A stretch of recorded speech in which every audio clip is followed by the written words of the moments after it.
power from God. Okay? Hindi mo pwedeng gamitin yung lakas mo last year, kahapon, next year, kaninang umaga. Kailangan bago. Okay? Anong sabi ng James 4:2? Okay? You lust and have not, you kill and desire to have, and cannot obtain. You fight and war, and you have not because you ask not. Father, we thank you. Samahan mo kami, pagpalain, pangunahan, bisyan mo kami ng kahabagan, tulungan mo kaming tumatag, tumibay, lumakas, upang aming pong maharap ang lahat ng challenges na pinapahintulot mong daanan namin. Ito mga challenges na ito, hindi kami dapat mag-complain. Ito mga challenges ito ay pinahintulot mo para maging ready kami, maging preparado kami sa mas malaking pabor, sa mas malaking impluensya, sa mas malaking opportunity na ibibigay mo sa amin. We should never be a crybaby saying, it's too difficult, I would like to quit, it's too hard, ginawa na ko ng mali, ang hirap-hirap ng pinagdadaanan ko. No, Lord. Whatever you allow in our lives, ikabubuti namin ito, ikatatatag namin kasi dumaan po ito sa checkpoint mo.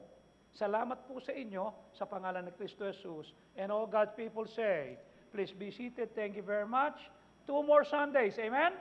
And this coming Sunday, ang magdadala ng bisita ay sina Preacher Radyo, si Preacher Jabez, si Preacher Edgar, at saka si Preacher, come on, sino pa isa? Si Victor. Okay? So, ibig sabihin yan, nakakakalahati na tayo. Okay?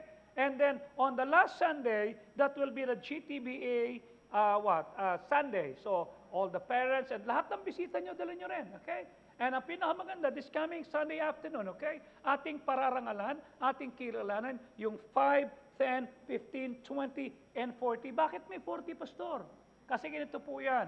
Ang simbahan natin, sinimula noong 1973. Okay? Sa Bible study ni Pastor, Bible study, na organized, tinawag na Redeemed Baptist Church, and then all of a sudden, nung lumipat sa may bangkal, ginawang Bible Baptist Church of Makati, Makati, Pasay, something like that, and 1984 ni-reorganized, okay? So, dun sinimulan ulit yan. So, hindi pwedeng walang 40 pataas. Kasi, sina Ate Remy, hindi naman nag-40 yan eh, 70s yan eh, late 70s yung mga yan. Okay? So yan, kanya nga, I think, merong dalawa tayong pararangalan na naka 40 anyos na, okay? Si Preacher Boring at saka si Elena. So they will be the recipient of the 40. So, ito yon. So, inantidate yan, yung ating gawain, reorganized 40 years ago. That was 1984. At pagkatapos, okay, mission na yan. Meron ng mga tao. Now, I want to see, okay, na tayong lahat ay nagpapatuloy. Are you listening? I want you to see, okay, there will be challenges. There will be difficulties along the way. There will be an uphill mode. Pataas tayo, okay? You cannot handle today's problem with yesterday's enablement. Hindi mo kakayanin yan. You see? It is just like me. Every time na I'm riding it's either my FJ or yung kahit anong sakyan ko, o kahit lalo na sa motor, hindi ko pwede. Nag-pray na ako kanina umaga. No. May mga kamote riders eh. May mga salbahe, biglang sisingit, biglang ihinto, biglang gagawa. So I have to be prayerful. I have to say, Lord, help me to be alert. Help me to see kung anong dadaanan namin. Tignan namin to kasi baka mamaya, hindi ako alert. Nag-pray naman ako kaninang umaga. No. You cannot handle the problems you're going to have tomorrow. You cannot handle the problem you're going to have next week, next year, kasi meron kang lakas kahapon. No! We need to stay in touch with God. Kanya, dinisign ng Diyos that we should abide with Him, that we should rest in Him every moment of our life. Ito nga yung sinabi ng Panginoon, di ba? John 15:5, anong sabi ng Word of God? Okay? If you abide in me, and my words abide in you, shall ask what you will, and it shall be unto you. And he abideth in me, and I in him, the same bringeth forth much fruit. For without me, you can do nothing. Hindi natin kayang harapin yan nang hindi tayo nakadikit. Because without God, kung ang prayer mo kanina umaga, kalakasan, paano ngayong gabi? Okay? We need to stay in touch. We need to ask God for empowerment. And we do not have power, kinapos tayo, napahiya tayo, nag-quit tayo, not because we're weak, no. Because we ask not. Alam ng Diyos na mahina ka eh. Yun nga ang problema natin eh. Mahina na tayo, hambog pa tayo, ni hindi tayo makapag-pray, ni hindi tayo, we need to ask help. We need to ask power from God. Kasi sigurado, bukas, magaan na yan kung humingi ka, Lord, tulungan mo ako, haharapin ko to. Okay? Habang tumatagal ang pakikibaka natin sa buhay, mapapagod ka, nakakalunod yan. Hindi mo kakayanin yan. Kinakaya nating tanggapin ang lahat ng biyaya niya, kanya nawawala yung madami nating sana. What if? Paano? Eh di ba't ka pa mag-what if meron ka naman Panginoon? Help from God will assure us na alam nating hindi tayo nag-iisa. Meron tayong katuwang. Okay? Sa tulong ng Diyos, bukas okay na. Mamaya okay na. Bukas okay na. Bukas masaya na ako. Bukas mas kaya ko na. Bakit? Kasi may Diyos kang nilalapitan. Meron kang Diyos na hinihinga ng tulong. Sa tingin mo ba, with what happened to us 2015, kung hindi tayo natutong magpumba, kung hindi tayo natutong humingi ng tulong every minute of our life, how can we face that? We don't have money. You see? How can we face the GTBA? I lost a lot of wonderful, good people. Anong ginawa? We learned to become dependent and humble before God. So I ask you, naniniwala ka bang pagpapalain ka ng Diyos? Eh, ba't hindi ka prayerful? Okay? Naniniwala ka ba? What did you tell God? What did you ask God? Did you try to accomplish yung task, yung mission, yung gawain, yung trabaho, yung pag-aaral mo based on your own power or God's power? Okay? So what is the proof that we have fresh power from God? Ano yung pruweba na ikaw may fresh power? Ano yung patotoo na ikaw may fresh power? Unang-una, okay? I turn around my sufferings into service. What does it mean? Hindi porket nahirapan ka, hindi porket nabayubar ka, hindi porket bumadsad ka, hindi porket napahiya ka, hindi ka na magpapagamit. Okay? Kanya nga doon nagtaka yung mga tao. Sabi ng mga tao, pambihira si Joey. Tinitira na natin, pinagtatawa na natin, pinagtulungan na natin, ba't dumadalo pa? How many times I told you mga kapatid? Okay? Patay si Pastor Tamanda, pumunta kami sa patay, nakikidamay kami, then sabi ni Pastor Ebert, why don't you preach? Sabi ko, no, I just came here to listen. I just came here to give comfort. No, sabi ni Lerma, mag-preach ka. So I preach. So I tell a lot of wonderful. Then sumunod na mag-preach. Ako ang topic, patay. Ako ang topic. Did I walk out? Kasi ang narrative nila, mag-walk out to. Ang narrative nila, aawayin ako nito. Susugurin to. Hindi ako nang away. Hindi ako nagmaktol. Hindi ako nag-walk out. I stayed. Pagkatapos ng preaching, alam mo, sabi ko, thank you sa preaching mo, ha? Sabi ni Pastor Ebert, Joey, no, I'm not going to hurt him. I'm not going to punch him in the face. Wala na masisirain dyan eh. Ang gagawin mo? Watch me. Sabi ko to sa speaker, thank you sa preaching mo, ha? Kailangan ko yan. Alam mo kung bakit? Pag inasar ka nila, naasar ka. Pag inasar ka nila, napikon ka. Pag naasar ka nila, inaway mo sila, may kwento sila. Eh, hindi ka naasar. Hindi ka nang away, hindi ka nag-walk out, nanatili ka, wala silang kwento. Am I right? I will not play their game. Okay? I quit telling myself it's hard. I quit telling myself it's too hard. They did me wrong. No, I will not.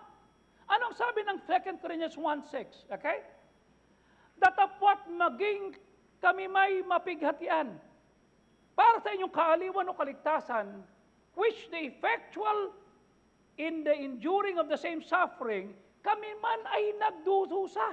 Meron ding tinatawag na pagdurusa na pinagdaanan namin, okay, na siyang gumagawa sa pagdadalahating may pagtitiis. Nang sa gayon din naman, kami maging konsolasyon at kaligtasan ninyo. What does it mean? Yung pinagdaanan mo, magiging blessing sa iba yan. Do you understand what I'm saying? Halimbawa, nagre-reklamo ka, pambihira naman bahay ito. Nagre-reklamo ka sa bahay. Okay? Nagre-reklamo ka sa bahay na meron ka. Hindi mo ba alam na yung bahay na meron ka, yan din ang prayer nila? Count your blessing. Okay? Your job is the dream job of every unemployed. Do you understand me? Pambihira naman itong boss ito, pambihira naman itong liit. Yung iba nga walang sweldo, ikaw may sweldo, nagyaya. Are you following me? You count your blessing. Yung house na meron ka, yung kwarto na meron ka, yung tulugan na meron ka, it is a dream of every homeless people. Ilan ang nakatira sa kalye? Amen? Ilan yung wala ng kinakain? Yung pagkain, meron ka sa pagkainan. Wala ang iba niyan. Saan sila kumakain? Nagkakalkal ng basura. Naghahakot ng basura para kumain. Do you understand me? So kung may pagkain ka, meron kang bahay na natutulugan, blessing yan. Okay? Hindi ka makangiti. Don't you understand that your smile is the desire of every depressed person? Ilan ang nade-depress ngayon? Ilan ang nawawala ng pag-asa? Ilan ang nagiging hopeless? Tapos ikaw na mananampalataya, ikaw na Kristiyano, ikaw na punong-puno ng mga pangako na Diyos. Ikaw pa yung masungit. Ikaw pa yung sambako lang mukha. Ikaw pa yung reklamador. Hindi ka makaganti sa iba, gagantihan mo yung iba. Mali. You see? Maaaring hindi maganda yung kalusugan mo, pero malusog ka pa rin kumpara sa iba. Your health is a dream of every patient na nasa ICU. Alam mo, masakit ang ulo mo, masakit ang balakang mo, may rayuma ka. Okay pa rin yan kumpara sa nasa ICU. Ayun me?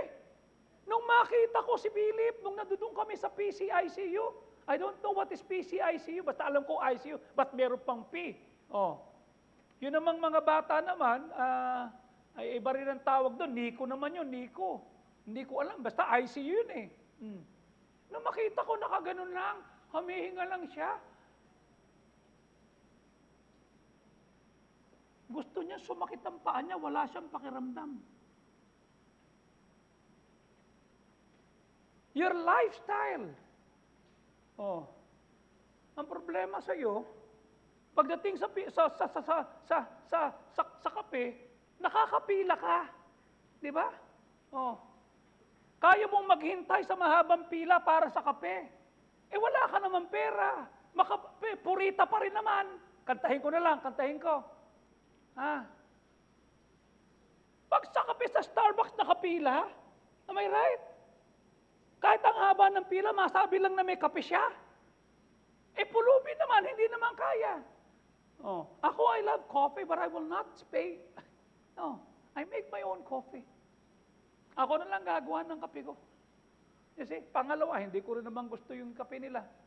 Punong-puno ng calories pa yan. Your life is a dream. Don't let your difficult time make you forget your blessing. Don't make your difficult time lose your purpose to serve. Dapat nagsaserve ka pa rin. I never stop serving in my difficult time. I never stop winning souls in my difficult time. I never stop winning souls. I never stop doing things that are right in my difficult times. Bakit? I turned and rotate and I learned that my sufferings, I turn it around into a service. Everyone is going to face problems. Everyone is going to face difficulties in life. Can you just imagine, nahirapan ka lang, umayaw ka na, nahirapan ka lang, naduwag ka na, nasaktan ka lang, hiningal ka lang, huminto ka na, napahiya ka lang, hindi ka na nagpatuloy, hindi ka na bumangon, hindi ka na bumalik, hindi ka na nagtry ulit. Listen, pagka ganyan ang linyahan mo, paano ka makakapag-serve? Paano ka pagpapalain? Listen, kung may problema ka, ang kailangan mo, pabor ng Diyos. Huwag ka nang mangaway. Huwag ka nang magparinig.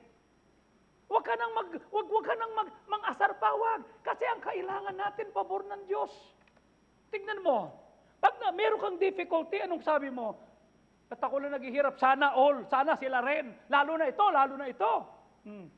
Namili ka pa ng datamaan. Remember that most of your stress comes from the way you respond to situation. Kanya ka nahihirapan.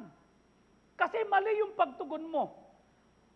Pag ito piniga ko, ano lalabas dito pag naputas to? Tubig. Am I right? Kahit anong piga mo dyan, lalabas yung tubig. Ikaw pag piniga, ano lalabas? Pait o bait? Right?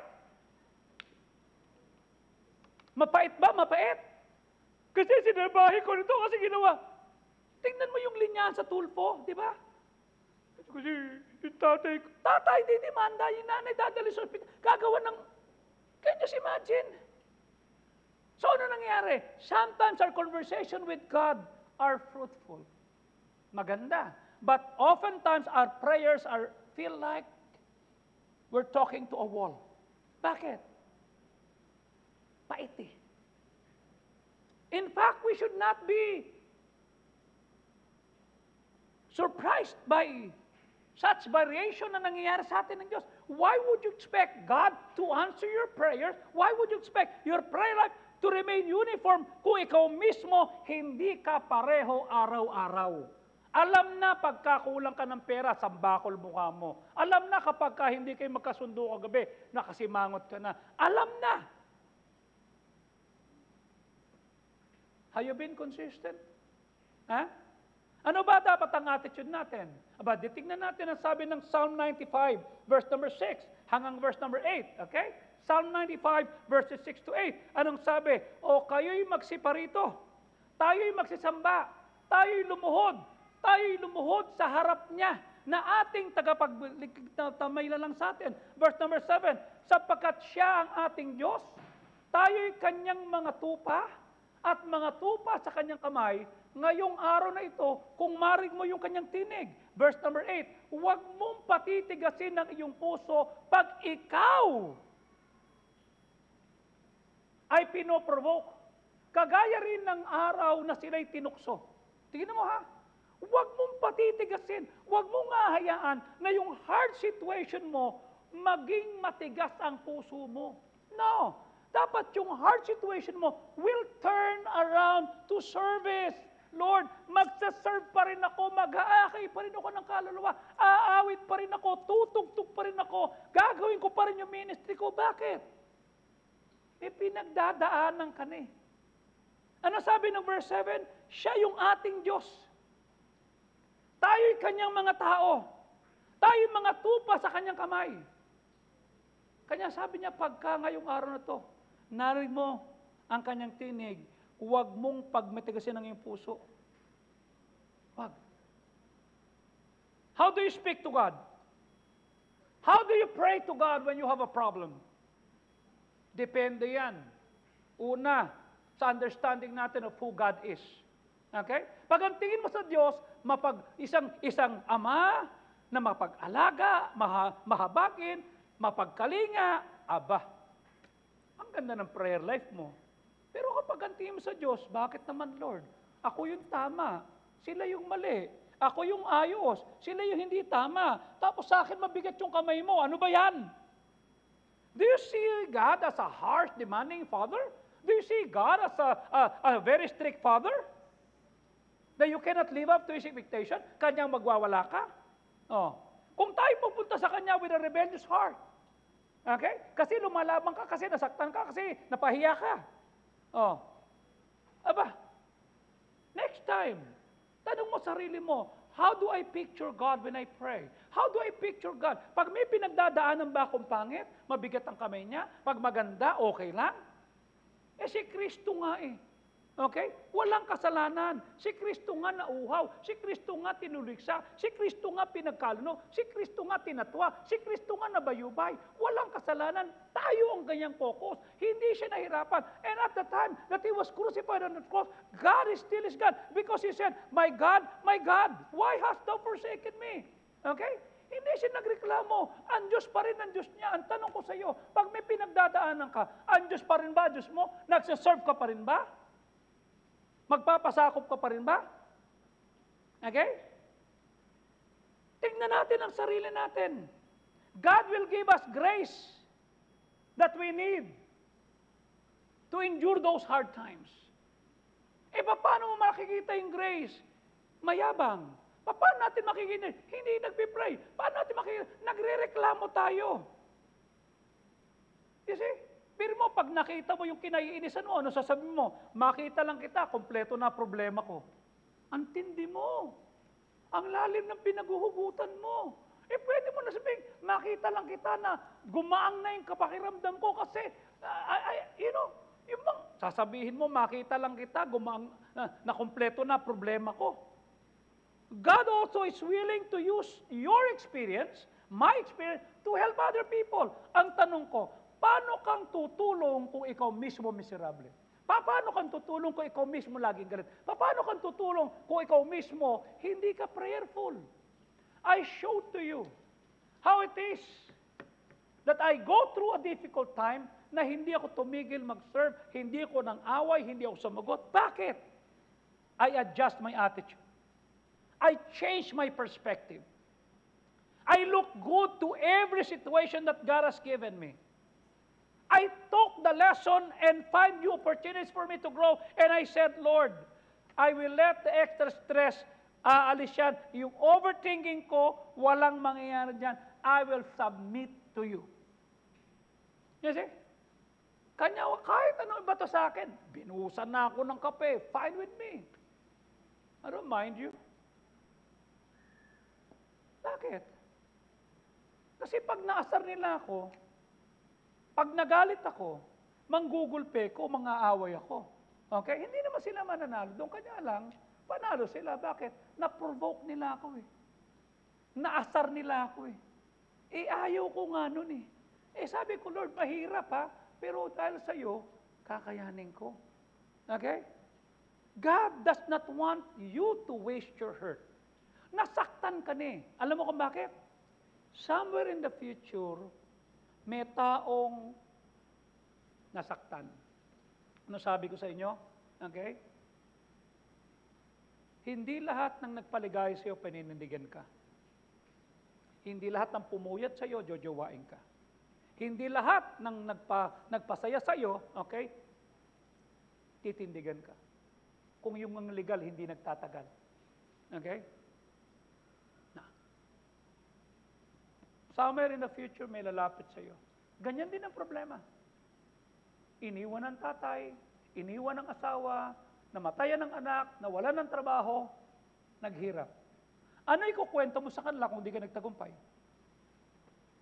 Ano ikukwento mo sa kanila? Paano tumayo? Paano kumapit? Paano maging independent? Paano pagpalait? Paano kung wala kang karanasan ng kabutihan ng Diyos at ang lumalabas sa iyo puro reklamo, kapaitan, kapapangitan, at sabi mo, hindi ko kaya, they did me bad, tinuwan na sa amin to, dapat amin to, what would they learn from you?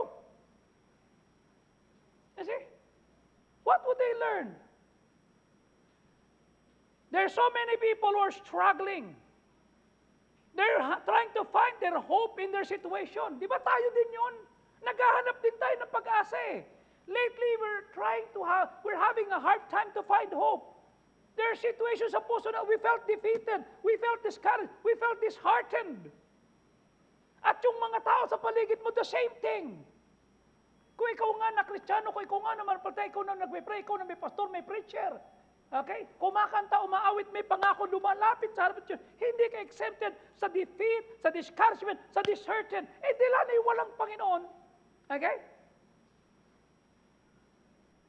Paano kang tutulong kung ikaw mismo lugmok, bagsak, wasak, basag?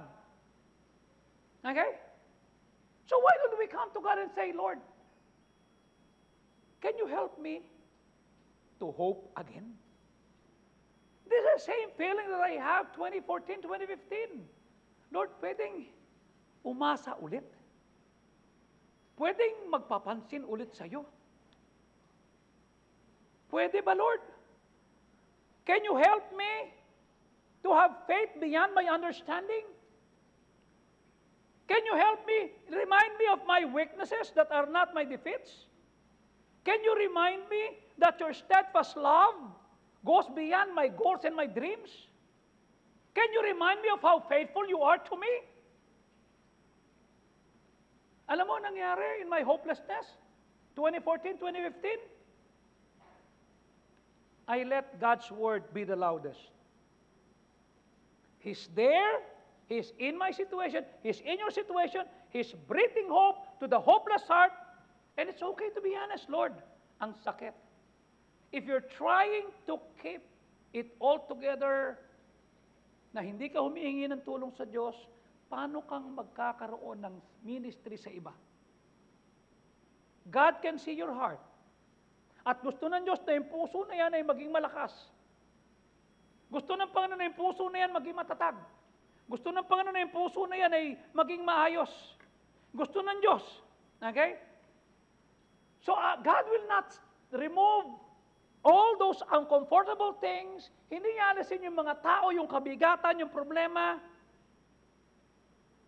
All we need to do is to say, Lord, help me to have a good attitude in the midst of my challenges. Help me to stay in faith. Help me to keep doing what is right. Even when people are not treating me right. Help me to keep a good fight of faith. I can handle every difficulty kasi your grace is sufficient. Sabi ng Diyos, come unto me. Rest in me. Ba't tayo magpupunta sa Kanya? Bakit ka hingi ng tulong at lakas? You know why? May ministry ka. May ministry ka.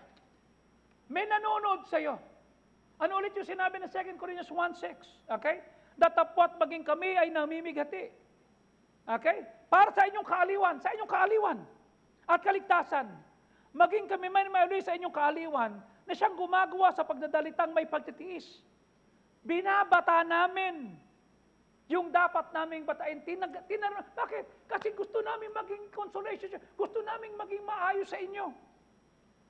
What does it mean? Even if you're way down with troubles, it is for your comfort and salvation. Why? For when we ourselves are comforted, we will certainly comfort you. Ang tanong ko sa iyo, nakatanggap ka ba ng tulong sa Diyos? Meron ka bang tinulungan? Labas sa family mo. That's why I always say, labas sa family mo, sino pa nakikinabang? Natural magmalasakit ka sa tatay at sa nanay. Natural magmalasakit ka sa kapatid mo. Okay? Pero sa labas ng pamilya mo, sino pa nakikinabang? Kanya may eklesiya. Kanya may church. Okay? I believe that small groups are vital. Okay? For helping so-called hopeless people find healing. Kanya meron tayong achievers, kanya meron tayong lightbirds, kanya meron tayong tinatawag na kingsmen, kanya meron tayong districts. The bigger we are, the more we grow smaller. Bakit? Small groups. One of the parts I like about being in a small group is that you can pray for one another's hopeless case. Kasi sa isang malaking crowd, hindi mo masasabi yun eh. Pero pag nasa small group ka, nasa district ka, sir, pwedeng, you see, pwedeng magpa-pray. Huwag kang mahiya. Yung isang araw may lumapit sa akin. Oh, galing kami kay Congressman Abante.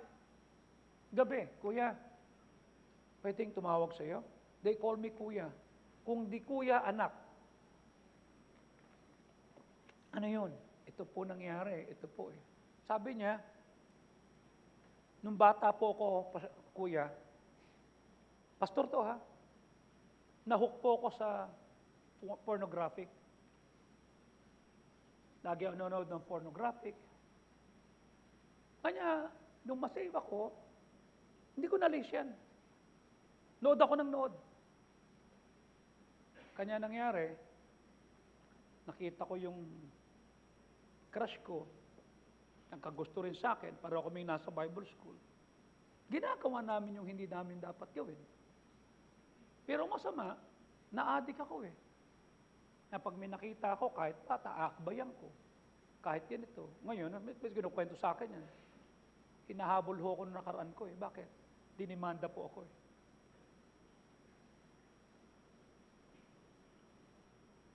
So you're okay. Eh, pinagsisihin ko po lahat. Pinagsisihin mo, pero ang tanong, there are consequences on that. Okay? There are consequences. Hinahabol po ako. Kahit po nagpipreach na ako, pag nakakita ako ng babae, tingin ko nakahubad. Bakit? Pornographic ang utak. Na sinasabi ko sa inyo, huwag niyong hahayaan na ang utak niyo babuyin ng kamunduhan. Okay? Wag. Ito ha, mag-50 na siya. No, 50 plus na. Yung lahat ng ginawa niya, hinabol siya ngayon.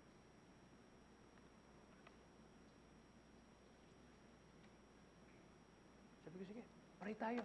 Ito lang gagawin mo ha. Okay? Pero hindi ko nasagot yung demanda sa'yo. Ikaw ang aayusin ko. Ikaw ang tuturuan ko. Okay? And thank you for including me. Thank you for calling me and telling me your predicament. Sino yung mga hopeless cases na dapat mong makita? Kanya kayo mga kabataan. Okay? Never, kayo mga ladies, never sit on any other's lap na hindi mo tatay. Kahit na tito mo yan, kahit pinsan mo yan, hindi ka dapat kakalo. Okay? Don't let anyone touch your private parts. Don't let anyone kiss you on your private parts. Don't let anyone see your private parts. Do you understand me? Don't.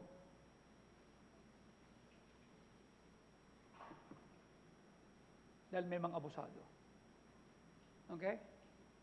Pag meron kayo nakitang ganyan, tell your dad and your mom, call the pastor. Magsumbong kayo. Okay? That's wrong. May bibigay akong kanta sa mga GTBA staff. Kanta na ituturo sa mga bata. Don't let your private parts be touched or seen or do. Meron pang aksyon, bawat isa, gaganon sila, ganoon, papakita ko. Inano ko, sabi ko, why? We have to protect. You see? Sino yung mga may hopeless case? May lalapit ba sa'yo? Kung ikaw mismo, hopeless ka rin? Kung ikaw mismo, pasaway ka? Kung ikaw mismo, hindi ka open? Okay? Kanya nga, di ba, sabi ko sa inyo, nung nandun ako last week, that was Tuesday, katatapos lang namin, pumunta ako ng Cagayan because I wanted to show my support to a friend, a pastor friend. I called my bunso. Pag bata sa akin, I called them bunso. I'm here. I'm standing for you. Okay? Natanggap ko yung text. Pastor, can you please call us emergency? Then all of a sudden, tinawagan ko. Sabi ko, ano yun, Sophie? Sabi niya, hindi po, si Ate Eme mo to, Pastor. Oh, ano nangyari? Nag-collapse si Kuya Rick mo, dadalhin. Sige na, ako nang bahala. So I texted. Okay? I was waiting for a response from people. Then Ellen, Jeff, Jap went ahead. Then Moreng, Dante followed. Why? That's who we are. Ano silbi na meron kang alam na hindi ka available? They don't need medical attention kasi nasa ospital na sila eh. They need some people that they can cry on. You see? I was crying, sabi ko. Nung sinabi ni Jeff, Dad, magkakasama kami ni Mami. Thank you. I was attending to Pastor Benny. Joey, naiwanan ko to. Sige po, ako na po bahala, kukunin ko na po. Babalikan ko po. Joey, ito nangyari. Paano pag inani mo lahat yung ginawa mong indifference? Paano pagka ikaw nakaproblema at walang lalapit kasi ikaw yung tinatanim mo? Tatanda mo to ha? You can only reap what you sow. You can only reap where you sow. You can only reap what kind of seed you sow. Okay? Have you prayed for some hopeless people? Hopeless cases? Kagabi, biglang nag-text sa akin, tumawag sa akin si Pastor Panilag. Sabi niya, Tay, thank you ha. Why? Di ba hopeless na kami?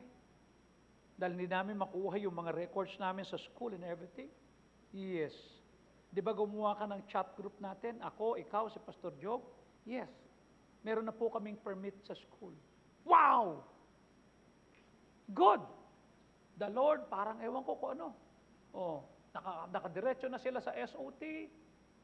That's good. Pinost niya na. Post mo na. O, i-inform mo na kako si Manong Arnold. Opo, in-inform mo na rin po. Salamat po. Good. Sa chat group namin, sabi ko, inbatihin pa natin yung mga tao na walang permit. Turuan natin kung anong gagawin. Ipakita natin na pwede kahit sa probinsya, pwede kayo magkaroon ng permit. Bakit? Nagkaroon nga kami. Ang tanong ko, who will help you? Whom you will help? Sino makikinabang sa'yo? You see? Sino ang sasandig sa'yo pagka sila'y lugmok? We can lean upon the faith of others when we start to doubt. Alam mo sa Luke chapter 5, there's a story of a small group of men na meron silang tropa, may barkada sila na paralyzed at kailangan ng tulong mula sa Panginoon. I want you to see Luke chapter 5 verse 17. Anong sabi? At nangyari nga nung araw na yun, at habang siya'y nagtuturo sa mga parsent, mga doktor, may dumating, okay? And every city, and the power of the Lord was present to heal them. Verse number 18. At narito, ano sabi ng verse number 18? 5:18. At ang lalaki ay dinla, okay? Sa isang kama, at sila'y nagnanais na makapunta sa loob at ilalagay nila sa loob. Verse number 19. At wala silang makitang paraan para dalhin, sapagkat napakarami ng tao. So pumunta sila sa tuktok, okay? Kanilang binasag yung bubong, okay? At kanilang binaba yung couch, yung higaan sa gitna sa harapan ni Kristo. Verse number 20, at nung makita ni Kristo yung kanilang pananampalataya nino, hindi nung may sakit, nung apat na magkakaibigan. Anong ginawa? Sinabi niya, lalaki, ang kasalanan mo'y pinatawad na. Verse 21, sabi ng mga eskriba at ng mga Pariseo, sino kang nagsasalita ng pamumusong? Sino magpapatawad sa Diyos kung di ang Diyos na, kundi ang Diyos lamang? Verse number 22. Ano sabi? At sinabi ni Kristo at napagtanto niya yung kanyang iniisip. Bakit? Pinagbubulay-balay niyo ang inyong puso. Verse number 23. Ano bang mas madaling sabihin? Pinatawad na kasalanan mo o ikaw ay tumayo at lumakad? Verse 24. Okay? But that you may know that the Son of Man hath power upon earth to forgive sin. And he said unto the sick of the palsy, I send to you, arise, and take up thy coach, and go to thy house. Okay, verse 22. Immediately he arose, 25, and took up where he lay, and departed from his own house, glorifying God. Verse 26. And they were all amazed, and they're all glorified, and were all filled with fear, saying, we have seen strange things today. Tanong ko sa iyo, ano nakita sa verse 22? Hindi yung sakit. Tingnan ulit yung verse 22. Hindi yung may sakit. Ang nakita ni Kristo, yung faith nung apat.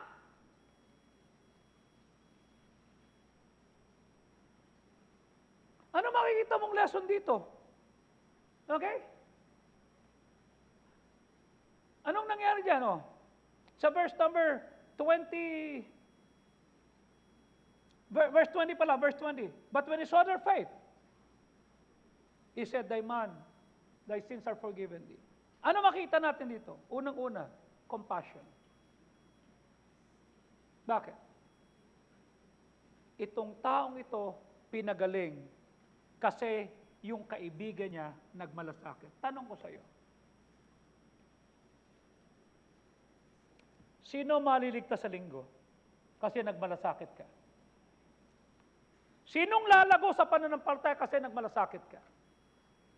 Sino ang iiwas sa kasalanan at mabuhay ng tama ng ayon sa Word of God kasi nagmalasakit ka?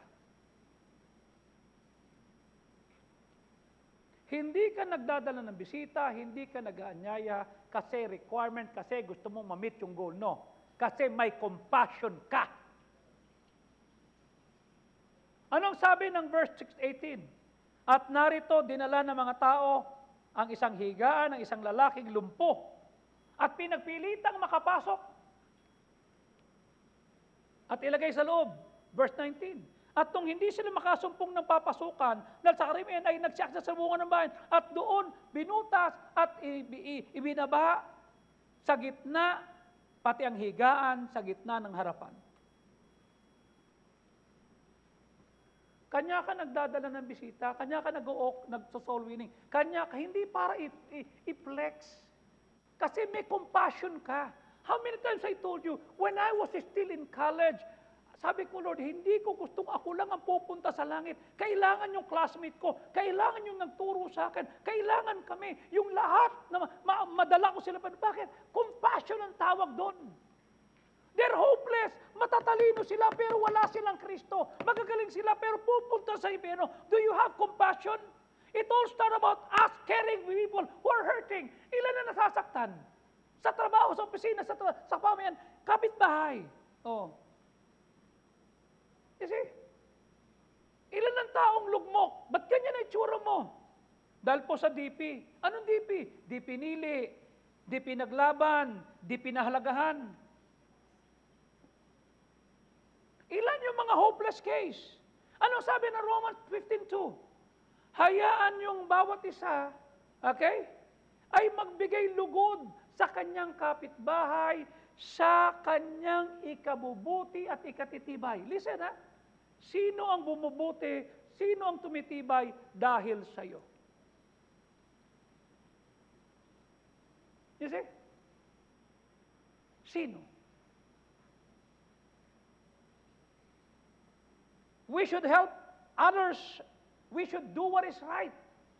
We need to build them up in the Lord, not because it's a requirement. Kasi si pastor ang kulit eh. Kasi si president. No. It's about you having compassion. Kasi people are hopeless and we can turn our situation into service. Lahat ng pangit na sitwasyon mo, gamitin mo sa paglilingkuran para hindi mo makikita yung bigat ng problema. Tumutulong ko kasi you're doing something.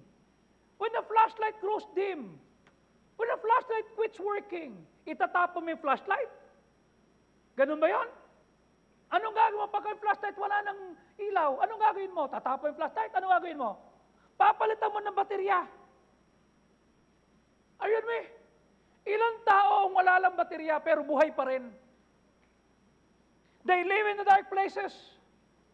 They're having tough times. Why don't we help them change their batteries? And the best battery that we have is the Word of God. It is a hope that God can give.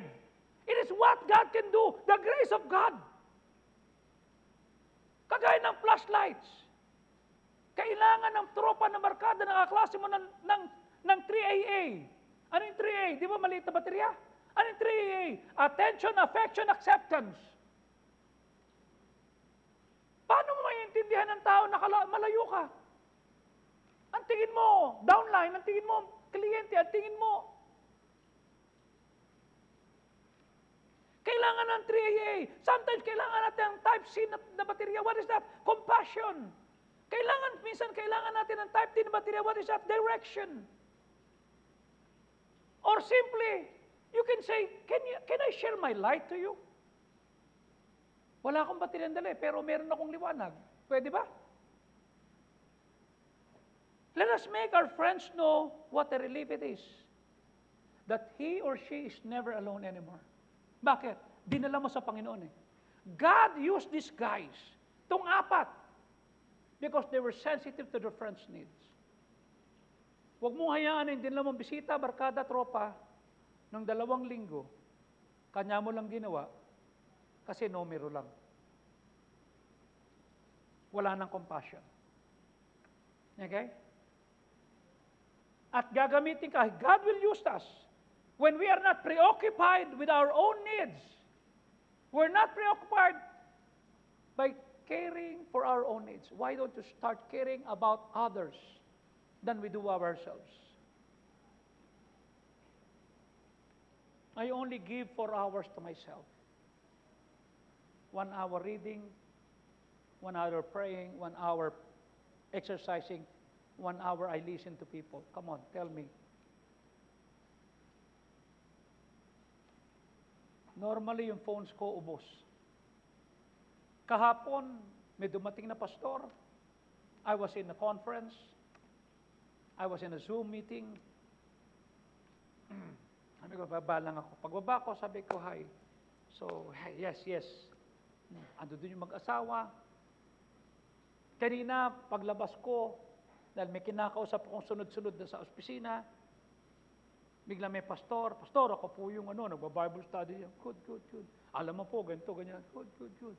Ano pong may tutulong ko? Wala lang po ako pamasahe papuntang Pampanga. O si Dante na po bahala, yan po mayaman dito. Wala po akong dito. Siya na po ang bahala sa inyo. Ilan tao ang natutulungan natin araw-araw?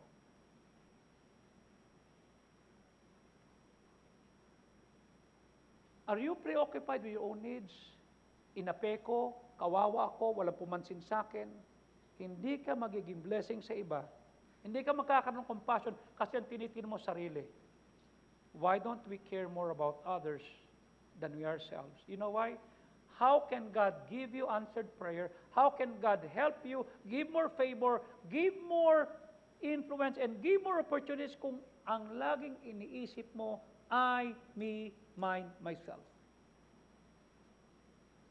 You should have compassion. Nasaktan ka, mag-serve ka. Nasaktan ka, mag-serve ka. Iniwan ka, mag-serve ka. Okay? Nawalan ka, tumulong ka sa Panginoon. That's what I did. I don't care you cancel mo ako. Fine with me. Maglilingkod pa rin ako. Gagawin pa rin yung tama. Magbibigay pa rin ako. Okay? What are the lessons we can learn from them? Not only compassion. Pangalawa, complete trust or faith. Bakit? The men believed that God would heal their friend. Tanong ko sa iyo, naniniwala ka ba na yung dadali mong bisita, ililigtas ng Diyos? Hello? Maniniwala ka ba yung dadalhin mo rito? Yung pagmamalasakit mo, yung Bible studyhin mo, magbabago, babaguhin ng Diyos? Ang tanong ko, nagdadala ka ba? Ano sabi ng Luke 5:20? And when he saw their faith, he said unto him, thy sins are forgiven thee. Now take a look. When Jesus saw their faith, whose faith? Yung apat. Sabi niya, pinatawad ko na yung kasalanan mo. It was not the paralytic faith that made him well. It was the faith of his friends. Tanong ko sa iyo, may faith ka ba? Naniniwala ka bang titinuyang binibisita mo? Naniniwala ka bang magbabago yan? Kung alam mong meron kang solusyon, ba't hindi ka nagsosoul winning? How many people do you know who are paralyzed that they cannot believe God? That's why you invite them. That's when we have to believe for them. Compassion. Complete trust and faith. Pangatlo, compassionate intervention. Bakit compassionate intervention? These friends did not just pray. May ginawa sila. Tara, pag-pray natin to, may sakit siya. No, they did not just pray. Binitbit nila yung tropa nila. Verse 18. At narito, dinala ng tao, ang isang higaan na nasa isang lalaking lumpo, pinagpilitang may pasok, ilagay sa harap ni Kristo. Verse number 19. Ngayon di sila makasumpong kasi napakaraming tao, sila'y pumunta sa bubungan, binut sa sumbong, at ibinaba ang higaan at sa harapan ni Kristo. What does it mean? It is not enough to pray for someone who is hurting. It is not enough to pray for someone who is caught in sin. We need to take action. Kanya nga nagbibisita ka eh. Kanya nga nagsusundo ka. Pinakain mo na, pinapunta mo na. Wala ka pang partitiwalang babaguhin ng Diyos. You see? Do you have compassion? Do you have complete trust that God will heal and save that person? Do you have a compassion intervention? Okay? That's why the Lord said we need to take action. Anong sabi ng Luke 14:23? And the Lord said to the servant, lumunta ka sa highway, pumunta ka sa daanan, sa bakuran, at pilitin niyo silang pumasok. para yung bahay ko mapuno. What does it mean? The Lord does not want that the house of the Lord is empty. We need to make sure that every Sunday afternoon, every Sunday, Wednesday, this is filled with people. We need to go out to the world, to the Lord, to the road and county lane. Compel them to come, that my house may be filled. These are few examples of the people taking others to Jesus. Are you taking others to Jesus? Yung bang situation mo, yung bang suffering mo, was turned over to become a service? Pastor, pag maayos na yung buhay ko, pag hindi na ako nalulumbot, pag hindi, kanya ka nga nalulumbay, tanga ka eh. May problema ka na, nagkulong ka pa sa kwarto mo. Isolated ka pa. You don't isolate yourself. Mingle ka niya, may group ka niya, may church, may small group. Serve! Ikukulong mo sarili mo, hindi ka makikipag-usap. Yan ang gusto gawin ng diablo sa'yo. I-isolate mo sarili mo. May isolate mo pag magpipray ka. Pero you have to serve. Si Peter nga, ano sabi ng mga kay Peter? John 21. Okay, John 21. Tingnan mo. Ano sabi ng Panginoon kay Peter? Peter, do you love me? Si Peter, tinatwa si Kristo. Si Peter. Okay? Verse number 15. At nung sila'y kumain na, sabi niya, Peter, sino si Peter? Tinatwa si Kristo 3 beses. Mahal mo ba ako? Yeah. Dapan-dapa si Peter. Walang spirituality. Ano sabi ni Kristo? Palakasin mo tupa. Verse number 16. Pangalawang beses, do you love me? Yes, Lord, alam mo. Feed my sheep. Palakasin mo. Mag-serve ka. Verse 17. Pangatlong oras, 3 beses, son of Jonah. Do you love me? Lord, alam mo yan eh. Then feed my sheep. What does it mean? Yung suffering mo, yung humiliation mo, huwag mong gawing dahilan para hindi ka mag-serve. We need to serve. God sometimes allows us to go through problems for the benefit of other people. Kanya pinasaktan ka.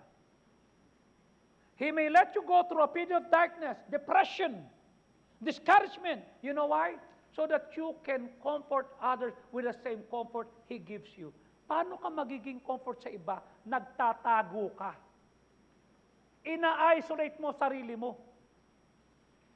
Dapat by this time malakas ka na. Dapat by this time matured ka na. Hindi ka na iniintindi. In fact, your greatest life message is this. It will always come out of your weakness, not your strength. Lord, mahina ako, kanya ako nagpapatuloy kasi pinalakas mo ako.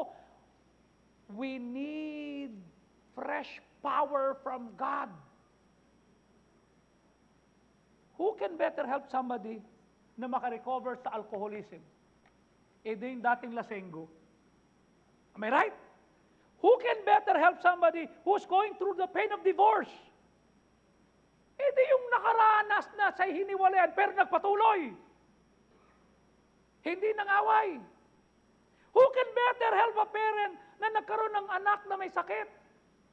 Than a parent who's experiencing the same heartache. Kanya lahat ng pinagdaan mo, hindi sasayangin ng Diyos. Umattend ka sa fellowship. Dumalo ka sa district meeting. Maging blessing ka. The things in your life you wish you could change are often the very things that God would like to use to help you grow and make it as a ministry. While God works in you, He also wants to work through you to help other people. Anong sabi ko sa iba? Huwag ako imbitahin niyo. Palpak ako. Imbitahin niyo yung matitino. You know what I said? Ayoko gusto namin. Bakit? Kasi naranasan yung lumpa, naranasan yung tumayo.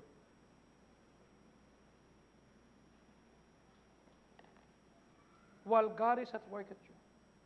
The Bible says that love never gives up.